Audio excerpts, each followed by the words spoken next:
У 8 під'їздах 9-поверхівки по вулиці Європейська, 22 більше 100 квартир. Під одним дахом тут бібліотека, історичний музей, кілька крамничок. Здали будинок в експлуатацію у 1982-му, тож саме прийшов час замінити старі комунікації. З початку тижня у підвалі працюють слюсарі. Паяем трубы, водопровод. Сейчас будем спаивать с углом, а потом эту коммуникацию подключим уже совместно с водоканалом. Материал, конечно, лучше, чем железо. И оно прослужит, не ржавеет, безопасное, потому что питьевая вода, вы сами понимаете, что такое. За тим, як слюсарі управляючої компанії виконують роботи, уважно стежать мешканці багатоповерхівки. В нашем доме меняют коммуникацию, замена труб холодной воды на пластиковые.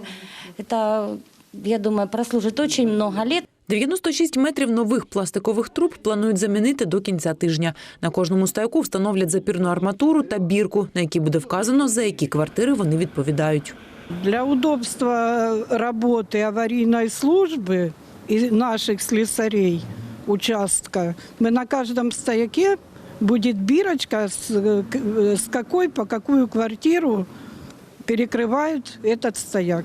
Влітку у цьому будинку підготували до сезону систему опалення, частково замінили каналізацію та привели до ладу навіси. С момента передачи управления управляющей компании совместно с Покровским городским советом по этому дому были произведена обшивка козырьков, была частично произведена замена системы теплоснабжения дома и порядка 80% была произведена замена канализации.